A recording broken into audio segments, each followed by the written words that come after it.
আতিনা ফিদ দুনিয়া হাসানাত ওয়া ফিল আযাবান নার। আমিন। আল্লাহ এক গভীর রজনীতে যার কাছে ডাব চুরি করেছে আল্লাহ অন্তরে জান্নাতবাসী করো। আমিন। আল্লাহ ওই কাছে আবার ডাব দেওয়ার সুযোগ করে দাও। আমিন। আল্লাহ আল্লাহ আমাদের এই ভিডিওটা আবার ফরিয়াতে নেওয়ার সুযোগ করে দাও। আমিন। আল্লাহ যে গাছের ডাব চুরি করছি আল্লাহ সেই গাছে আবার ডাব বেশি করে দাও যেন আমরা কালকে আবার চুরি করতে পারি। আমিন। আল্লাহ আমরা কিছু পাপী বন্দী তোমার কাছে হাত তুলছি আল্লাহ তুমি আমাদের হাতটা কবুল করে নিও। আমিন। আমিন। আমিন বিরহমাতিকা ইয়া আল্লাহুম্মা আমিন। আল্লাহুম্মা বারিক লানা ফিমা চুরি কইরা ডাবখানা। ইয়া আল্লাহ রাব্বুল আলামিন আমরা গভীর রজনীতে ইয়া আল্লাহ উঠে আল্লাহ ডাব চুরি করেছি আল্লাহ যেই গাছ থেকে আমরা ডাব চুরি করেছি তাল হইয়াছি মাল খাইয়াছি মাতাল হইয়াছি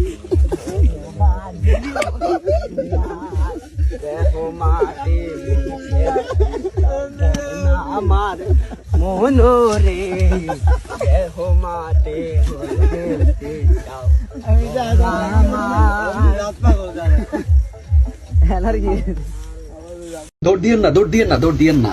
প্রসঙ্গ যখন ডাব চোরের তাহলে আমার বন্ধু বান্ধব গুলাই সেরা।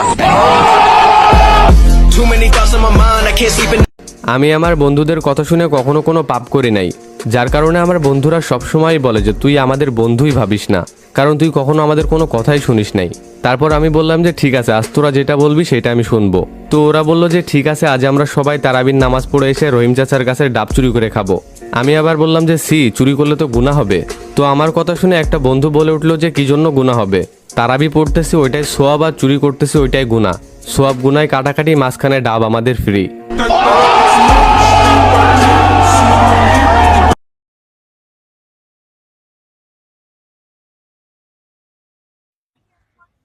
ভাইয়া হ্যাঁ বলেন না। ভাইয়া ওই যদি একটু কষ্ট করে 10 মিনিটের জন্য বিদ্যুৎটা নিতেন ভালো হইতো আর কি। কেন? আমরা ওই একটা গাছের নিচে আছি তো ডাব চুরি করে মানে বেড়া লাইট জ্বালাই দিছে। লাইন বন্ধ করা যাবে না ভাই 10